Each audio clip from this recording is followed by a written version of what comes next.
नमस्कार दोस्तों, आज की हमारी घटना की शुरुआत उत्तर प्रदेश के जिला बरेली से है। बरेली में गणेशपुर नाम का गांव पड़ता है। इस गणेशपुर गांव का रहने वाला होता है शंकर सिंह। शंकर सिंह के पास अपनी 3 एकड़ ज़मीन होती है और खेती किसानी का काम किया करता था। शंकर सिंह बहुत ही मेहनती और ईमानदार लड़का था, लेकिन कुछ दिनों का वक्त गुजर जाता है। शंकर सिंह इस गांव के अंदर अपनी एक किराने की दुकान खोल लेता है। शंकर सिंह की दुकान अच्छी खासी चला करती थी, क्योंकि शंकर सिंह का स्वभाव बहुत ही मीठा होता है, जिसकी वजह से गांव के सभी लोग शंकर सिंह की दुकान पर सामान खरीदने के लिए आया करते थे। अब शंकर सिंह भी एक दिन रात करके मेहनत किया करता था। शंकर सिंह की दुकान इतनी अच्छी चलती थी कि शंकर सिंह के परिवार का गुजारा बहुत ही अच्छे से चला करता था। अब शंकर सिंह के परिवार में उसकी 2 छोटी बहनें होती हैं। बड़ी बहन का नाम मीनू होता है, छोटी बहन का नाम दुर्गा होता है। मीनू जो कि कॉलेज की पढ़ाई किया करती थी। मीनू हर रोज़ सुबह 9 बजे के आसपास अपने कॉलेज जाती, शाम के 4 बजे कॉलेज से वापस आ जाया करती थी। इसके बाद मीनू अपने घर का कामकाज संभाला करती थी, जबकि दूसरी तरफ छोटी बहन दुर्गा 12वीं कक्षा की पढ़ाई किया करती थी। रोज़ तकरीबन सुबह 8 बजे स्कूल जाती और दोपहर को 2 बजे वापस आ जाया करती थी। अब यह शंकर है, इसके परिवार का गुजारा अच्छे से ठीक ठाक चल रहा होता था। शंकर सिंह की उम्र लगभग 24 साल के आसपास थी, लेकिन शंकर सिंह अपनी दूसरी शादी नहीं करवाया, क्योंकि शंकर सिंह पहले वाली पत्नी की सड़क दुर्घटना में मौत हो चुकी थी। शंकर सिंह अपनी दोनों बहनों के साथ जीना शुरू कर देता है। शंकर सिंह का मानना था कि पहले वह अपने दोनों बहनों की शादी करेगा और फिर वह अपनी दूसरी शादी करेगा। गांव के अंदर एक गुलशन नाम का लड़का होता है। गुलशन एक ऐसा लड़का होता है जो पराई औरतों पर गंदी नज़र रखा करता था। गुलशन के पिता अजीत सिंह होते थे। वे नज़दीकी पुलिस स्टेशन में हेड कांस्टेबल के पद पे होते थे, जिसकी वजह से गुलशन एक बिगड़ा हुआ लड़का था। गुलशन आए दिन किसी न किसी लड़की के साथ बदतमीजी किया करता था। गुलशन एक ऐसा लड़का था जो शंकर सिंह की दोनों बहनों के साथ आगे चल के बहुत बड़े बड़े कांड करने वाला होता है और साथ में ही शंकर सिंह इस बारे में कुछ भी नहीं जानता है। इसके बाद कुछ दिनों का वक्त गुजर जाता है। सुबह के तकरीबन 8 बजे का टाइम होता है। शंकर सिंह अपनी दुकान पे चला जाता है और घर में शंकर की दोनों बहनें मीनू और दुर्गा अकेली होती है। उसी समय मीनू वो अपनी बहन दुर्गा को कहती है, दुर्गा आज मैं कॉलेज नहीं जाऊंगी, क्योंकि आज घर पर बहुत ज़्यादा कामकाज पड़ा है। आज मैं घर पे रह के सारा कामकाज ख़त्म करूंगी। दुर्गा कहती है कि अच्छी बात है, तू घर पे रह के अपना कामकाज ख़त्म कर ले और मुझे तो आज स्कूल जाना पड़ेगा। फिर दुर्गा अपना स्कूल बैग लेकर सीधा स्कूल चली जाती है। थोड़ी देर बाद दुर्गा स्कूल पहुंच जाती है। आज दुर्गा दिन भर स्कूल में बैठ के पढ़ाई करती है। अब जैसे ही स्कूल की छुट्टी होती है तो दुर्गा उसी समय अपनी साइकिल लेके स्कूल से बाहर निकलती है। जैसे ही दुर्गा साइकिल लेके घर की तरफ लौट रही है तो रास्ते में साइकिल की चेन टूट जाती है। इसकी वजह से दुर्गा कई मिनटों तक साइकिल की चेन ठीक करने की कोशिश करती है, लेकिन साइकिल की चेन बिल्कुल टूट चुकी होती है और ठीक नहीं होती है। थक हार कर दुर्गा अब अपने मन में सोचती है कि मेरा घर यहाँ से 1 किलोमीटर दूर है, क्योंकि मैं यहाँ से पैदल ही चली जाती हूँ। इसके बाद दुर्गा साइकिल लेके पैदल निकल जाती है। या जैसे ही दुर्गा पैदल चल रही होती है, उसी समय पुलिस दरोगा अजीत सिंह का बेटा गुलशन वहाँ पर अपनी मोटरसाइकिल लेके गांव की तरफ से आ रहा था। जैसे ही गुलशन की नज़र लड़की दुर्गा पे पड़ती है तो दुर्गा की खूबसूरती को देख के गुलशन की नीयत में बहुत ज़्यादा कमी आ जाती है। गुलशन कुमार उसी समय अपनी मोटरसाइकिल को वहीं पे रोक देता है और लड़की दुर्गा को कहने लगता है कि दुर्गा, तुम काफ़ी खूबसूरत और जवान लड़की हो और तुम पैदल क्यों जा रही हो? तुम मेरी मोटरसाइकिल पे बैठ जाओ, मैं तुम्हें गांव छोड़ देता हूँ।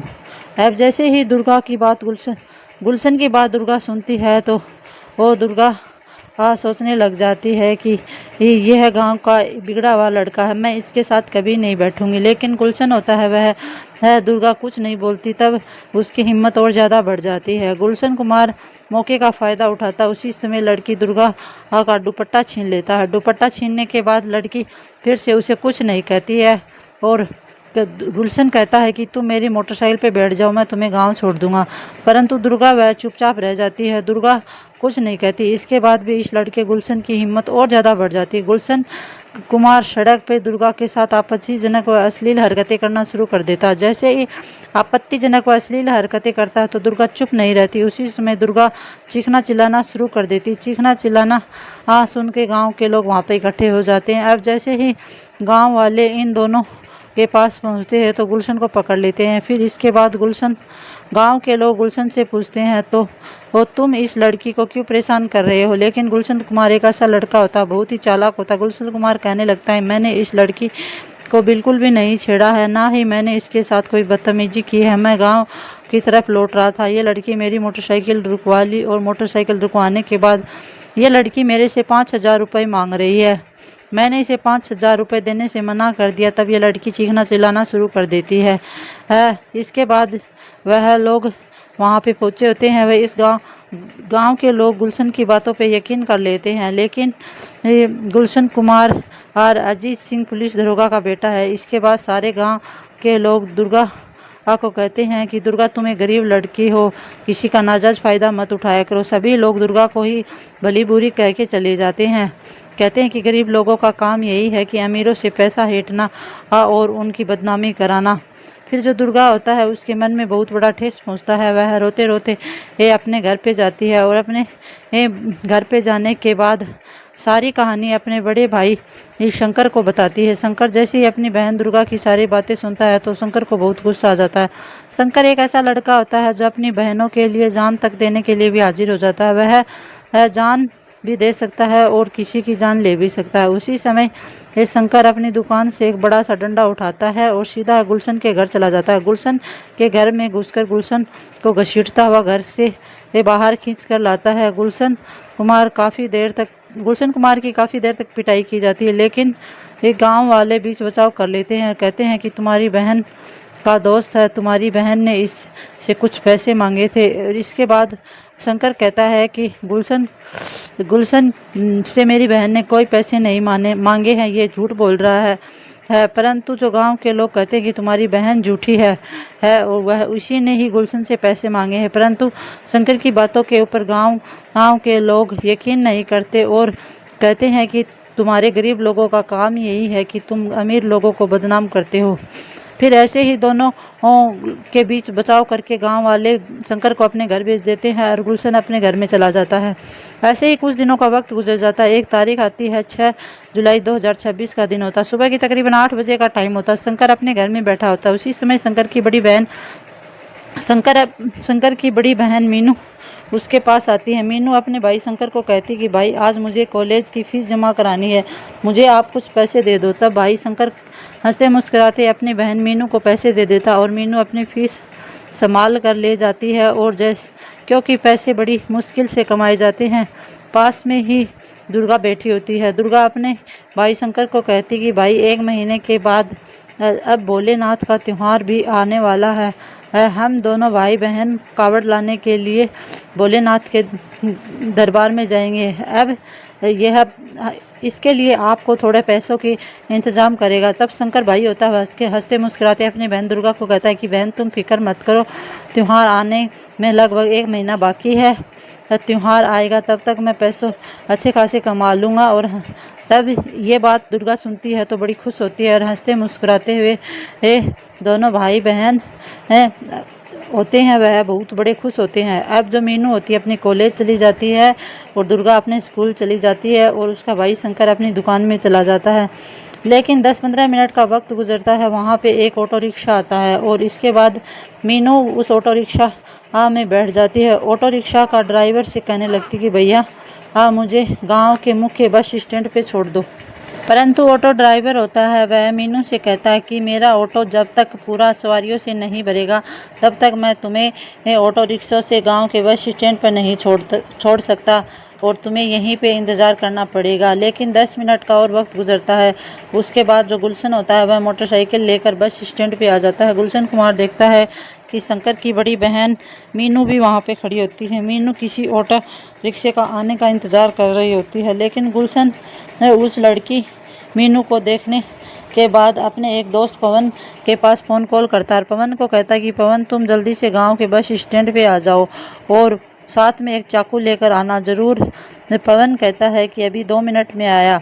और इसके बाद जो पवन होता है वह एक चाकू लेकर गांव के बस स्टैंड पे आ जाता है। तभी लड़की मीनू पैदल चलना शुरू कर देती है।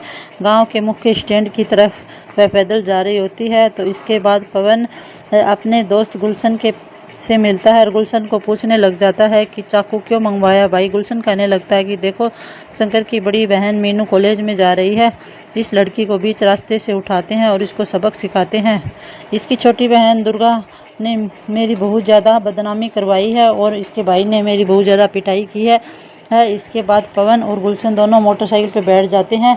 गुलशन मोटरसाइकिल चलाना शुरू कर देता है और मीनू का पीछा करना शुरू कर देता है। मीनू ने कुछ ही दूरी तय की होती है और इसके बाद इसी बात का फ़ायदा उठाते हुए पवन और गुलशन मीनू के पास पहुंचते हैं और पवन जो झट से मोटरसाइकिल के नीचे उतरता है और नीचे उतरने के बाद जो पवन कुमार होता है मीनू की गर्दन पर चाकू लगा देता है और पवन इस लड़की को कहने लगता है कि जल्दी से मोटरसाइकिल पे बैठ जाओ, नहीं तो तुम्हारा गला काट दूंगा। जैसे ही मीनू को ये बात कही जाती है तो मीनू काफ़ी डर जाती है। डर की वजह से मीनू अब गुलशन कुमार की मोटरसाइकिल पर बैठ जाती है।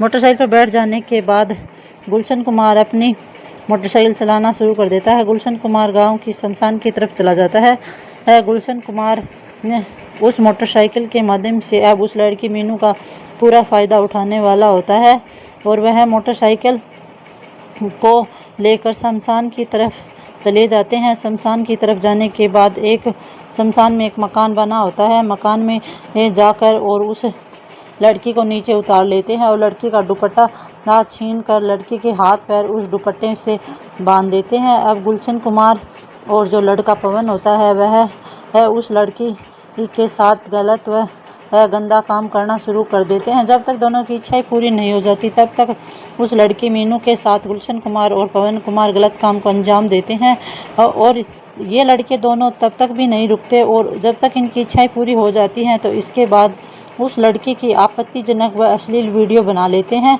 अश्लील वीडियो बनाने के बाद लड़की को धमकी दी जाती है कि अगर तूने तुम्हारे भाई को बताने की कोशिश की तो ये वीडियो तुम्हारा वायरल कर देंगे और तुम्हारे गांव में बहुत बड़ी ही बदनामी होगी और गांव के लोग कोई भी तुम्हारे से बातें नहीं करेगा और तुम्हारे पूरे परिवार को जान से मार देंगे। ऐसी बातें जब मीनू को बताई जाती तो मीनू बहुत ज़्यादा घबरा जाती है और डर जाती है। इस पूरी घटनाक्रम को अंजाम देने के बाद दोनों लड़के वहाँ से रफू चक्कर हो जाते हैं। लड़की भी अपने आप को संभालने की कोशिश करती है और लड़की पहले तो अपने पूरे कपड़े पहनती है। इसके बाद लड़की जो मीनू होती है वह अपने घर पहुँचती है। घर आने के बाद मीनू देखती है कि उसकी बहन घर पे नहीं है। शायद मीनू की छोटी बहन दुर्गा किसी पड़ोस के घर पे गई है। इसी तरीके से मीनू जैसे ही अपने कमरे में बैठकर रो रही होती है तब 15 मिनट का वक्त गुजर जाता है। इसके बाद अब दुर्गा भी घर पे आ जाती है। दुर्गा अपनी बड़ी बहन मीनू को रोते हुए देखती है। दुर्गा पूछती है कि तुम क्यों रो रही हो, तुम्हें माता पिता की ज़रूर याद आ रही होगी, तुम्हारी तबीयत ख़राब है, क्या बात है, बीच रास्ते में तुम्हारे साथ कुछ हुआ तो नहीं है?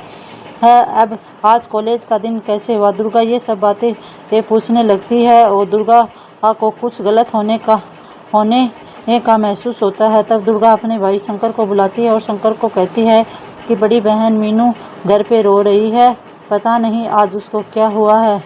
तब उसका भाई शंकर घर पे आता है और देखता है और मीनू उसे जिद करके पूछता है कि बताओ तुम्हें क्या बात है तुम्हें आज तुम रो क्यों रही हो? लेकिन जो मीनू होती है वह अपने भाई को वो साफ शब्दों में शंकर के सामने पूरी कहानी रख देती है, क्योंकि मीनू जानती थी कि लड़कों के पास उसकी आपत्तिजनक व अश्लील वीडियो है। दोनों और लड़के मीनू के साथ कुछ भी कर सकते हैं। मीनू की आपत्तिजनक व अश्लील वीडियो वे लोग इंटरनेट पर वायरल कर देंगे। बस इसी वजह से मीनू होती है वह अपने भाई को झूठ नहीं बोल पाती है। अब जो मीनू होती है सोचने लग जाती है घर से बाहर नहीं निकलूँगी, साथ में दोबारा ये हादसा हो सकता है। लेकिन अब दूसरी तरफ जो लड़का पवन और गुलशन होते हैं वह दुर्गा के साथ भी बहुत बड़ा कांड करने वाले होते हैं।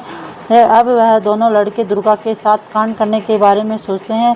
उधर शंकर होता है वह उन लड़कों से बदला लेने के लिए पूरी मन में ठान चुका होता है। शंकर कहता है कि कैसे भी करके इन लड़कों से पूरा बदला लूँगा मेरी बहन का। परंतु जो लड़के होते हैं उनकी हिम्मत और ज़्यादा बढ़ जाती है। ऐसे ही कुछ दिनों का वक्त गुजर जाता है। एक तारीख आती है, 1 अगस्त 2026 का दिन होता है। सुबह के तकरीबन 8 बजे का टाइम होता है। शंकर की बहन मीनू अपने भाई के लिए खाना बनाती है।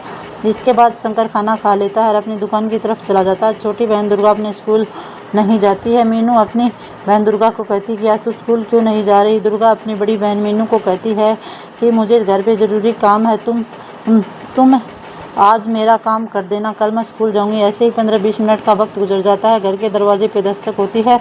दुर्गा अपना घर का दरवाज़ा खोलती है तो पड़ोस की उसकी एक सहेली पूनम होती है, वह घर के दरवाजे पे खड़ी होती है।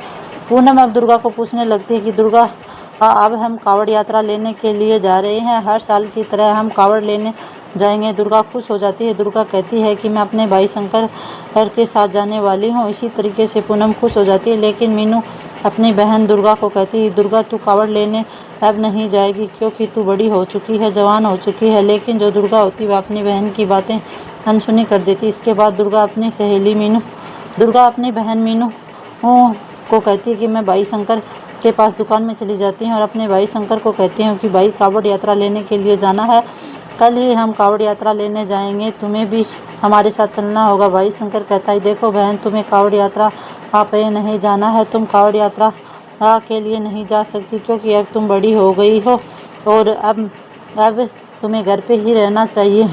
तुम घर पे रह के दुकान को संभाल लेना, मैं अकेला कावड़ यात्रा लेने के लिए जाऊंगा। परंतु जो बहन दुर्गा होती है वो जिद कर लेती है और कावड़ यात्रा लाने के लिए जिद करने लग जाती है। शंकर साफ साफ कह देता है कि दुर्गा तुम कावड़ यात्रा के लिए नहीं जाओगी। परंतु दुर्गा नहीं मानती, कहती है कि मेरी सहेली पूनम भी कावड़ यात्रा लेने के लिए जा रही है। देखो भाई, मैं पूनम और तुम्हारे साथ कावड़ यात्रा लेने जाऊंगी। लेकिन शंकर साफ साफ मना कर देता है। इसके बाद दुर्गा थक हार कर अपनी सहेली पूनम को लेकर अपने घर पे आ जाती है। आज के समय में दुर्गा ना तो खाना खाती है, ना ही घर का कामकाज करती है और अपने एक कमरे में बंद करके बैठ जाती है। रात के तकरीबन 10 बजे का टाइम हो जाता है। शंकर थक हार के दुकान से घर वापस आ जाता है। उसी समय शंकर की बहन मीनू कहने लग जाती है कि दुर्गा ने अपने आप को कमरे में बंद कर रखा है, ना तो वह सुबह से खाना खाया है और एक जिद पे बैठे कि मुझे कावड़ यात्रा लाने के लिए जाना। शंकर उसी समय अपनी बहन दुर्गा को आवाज़ देता है और दुर्गा दरवाज़ा खोलती है और बाहर आती है तो अपने भाई को कहती है कि मुझे कावड़ यात्रा लाने जाना है तो जाना है, मैं अपनी बहन पूनम के साथ कावड़ यात्रा लाने के लिए चली जाऊंगी। परंतु जो शंकर होता है वह बार बार मना करता है और अंत में जो शंकर होता है वह कहता है कि ठीक है, तुम कावड़ यात्रा लाने के लिए जा सकती हो। परंतु दुर्गा बड़ी खुश हो जाती है। दुर्गा अपनी सहेली पूनम को फ़ोन कॉल करती है कि मैं भी कावड़ यात्रा लाने के लिए जाऊंगी। पूनम भी खुश हो जाती है। इसके बाद लड़की दुर्गा अपना सामान पैक करती है और सामान पैक करने के बाद सुबह के तकरीबन 8 बजे के आसपास अपनी सहेली पूनम को फ़ोन कॉल करती है। पूनम को कहने लगती है कि पूनम, अपना सामान लेकर घर से बाहर आ जाओ, हम दोनों कावड़ यात्रा लेने के लिए चलेंगे। पूनम उसी समय अपना थोड़ा सा सामान लेकर घर से बाहर आ जाती है। लेकिन पूनम की मुलाकात बीच रास्ते में लड़के पवन से हो जाती है। अब पूनम पवन को कहती है कि आज हम कावड़ यात्रा लाने के लिए जा रहे हैं। उसी समय पवन उस लड़की को कहता है कि और कौन कौन जा रहे हैं। तब पूनम बताती कि मेरी सहेली दुर्गा भी कावड़ यात्रा लाने के लिए जा रही है, हम कावड़ लेकर आने वाले हैं। अब जैसे ही पवन पूनम की बात सुनता है तो बड़ा खुश होता है। पवन उसी समय पूनम की बातों को बड़ी चालाकी से सुन लेता है। दूसरी तरफ जो उसका दोस्त गुलशन है, पवन उसको कहता है कि जो मीनू की छोटी बहन है दुर्गा, वह भी कावड़ यात्रा लाने के लिए जा रही है। गुलशन ये बातें सुन के अपने दोस्त को कहता है कि ये तो बड़ी अच्छी बात है, चलो मीनू की छोटी बहन दुर्गा के साथ भी कुछ अच्छा काम कर लेते हैं। अब जो गुलशन और पवन होते हैं वह पूनम और जो लड़की दुर्गा होती है उसका कावड़ यात्रा लाने के लिए जा रही है, तब उनका पीछा करने लग जाते हैं। परंतु जो पवन और गुलशन होते हैं आगे चल के वे दुर्गा के साथ बहुत बड़ा कांड करने वाले होते हैं। गांव के लगभग 16-17 लड़के व लड़कियां कावड़ यात्रा के लिए निकल जाते हैं। लेकिन जो पवन और गुलशन होते हैं वह भी अपनी पूरी पैकिंग करके उन लोगों के बीच में चले जाते हैं। परंतु उनको तो कावड़ यात्रा लाने जाना ही नहीं था, उन्होंने तो कुछ अलग ही मन में ठान रखी थी। आखिरकार कुछ वक्त गुजर जाता है। शाम के 5 बजे का टाइम होता है। पूनम दुर्गा दोनों पैदल यात्रा के लिए निकल जाते हैं। जैसे ही पैदल चलते चलते दोनों लड़कियां थक जाती है, उसी समय सहेली दुर्गा कहती है कि दुर्गा देखो, तो यहाँ पर एक एक जो रहने का जो कावड़ यात्रा का डेरा है, यहाँ पे हम बैठ के थोड़ा सा आराम कर लेते हैं। आराम करने के बाद हम अपनी यात्रा शुरू करेंगे। यात्रा करने के बाद वहाँ पर जो थक हार कर वहाँ पे बैठ जाती हैं और जो वहाँ पे लड़का गुलशन और पवन पहुँच जाते हैं। गुलशन और पवन जो पूनम को एकांत में बुलाते हैं और कहते हैं कि तुम्हें हमारे साथ कुछ काम करना होगा, नहीं तो हम तुम्हारी सहेली दुर्गा को कुछ नुकसान पहुंचा देंगे। परंतु जो पूनम होती है वह मानने के लिए तैयार नहीं होती। फिर दोनों लड़के पानी की बोतल लाते हैं और उस पानी की बोतल में नशीला पदार्थ मिला देते हैं। नशीला पदार्थ मिलाने के बाद उस लड़की पूनम और दुर्गा को नशीला पदार्थ वाला पानी पिला देते हैं। पानी पीते ही दोनों लड़कियों की प्यास तो बुझ जाती है, लेकिन दोनों लड़कियां होती है वह पानी पीने के बाद बेहोश हो जाती हैं। अब ऐसे ही 15-20 मिनट का वक्त गुजर जाता है। दोनों लड़के होते हैं वह दोनों लड़कियों को सुनसान इलाके में ले जाते हैं और सुनसान इलाके में ले जाने के बाद आज जो लड़का गुलशन और पवन होता है वह दोनों लड़कियों के साथ गलत व गंदा काम करने शुरू कर देता है। जब तक दोनों की इच्छाएं पूरी नहीं हो जाती तब तक दोनों और लड़के उन लड़कियों का गलत और गंदा काम को अंजाम देते रहते। ऐसे ही कुछ घंटों का वक्त गुजर जाता है। लगभग अंधेरा सा हो चुका होता है। जैसे ही दोनों लड़कियों को होश होता है तो दोनों लड़कियों की आंखें खुलती है तो उन दोनों की आंखें फटी की फटी रह जाती हैं। उसी समय पूनम अपनी सहेली दुर्गा को कहती है, दुर्गा मेरे साथ कुछ गलत हुआ है। दुर्गा भी कहती है कि पूनम मेरे साथ भी कुछ गलत हुआ है। वह दोनों अपने अपने कपड़ों को संभालती हैं। फिर दोनों बहनें होती हैं, दोनों दुर्गा और पूनम कहती हैं कि लड़के पवन और गुलशन ने ही हमारे साथ गलत व गंदा काम किया है। फिर दोनों लड़कियां होती हैं वह अपने कपड़ों को संभाल के ऑटो रिक्शा लेकर वह सीधे अपने गांव की तरफ चली जाती हैं। गांव जाने के बाद अब जो लड़का होता है ऑटो ड्राइवर, उसका नाम बलबीर होता है। बलबीर दोनों को बिना पैसे लिए ही गांव के बस स्टैंड पे छोड़ देता है। दोनों लड़कियां रात भर बस स्टैंड पे बैठी रहती हैं। फिर सुबह की बस पकड़ के वह अपने गांव पहुंच जाती हैं। गांव पहुंचने के बाद दुर्गा अपने भाई शंकर से मिलती। शंकर को कहती कि शंकर मेरे साथ बहुत बड़ा गलत हुआ है। बीच रास्ते में लड़का गुलशन और पवन ने हमारे साथ बहुत बड़ा गलत काम किया है। जो उसका भाई शंकर होता है उसको बहुत ज़्यादा गुस्सा आ जाता है। शंकर कहने लगता है कि अब तो इन लड़कों का बहुत बड़ा कांड कर दिया है। अब तो इन लड़कों के लिए मैं चुप्पी नहीं साध सकता, अब तो मुझे ये चुप्पी तोड़नी ही पड़ेगी।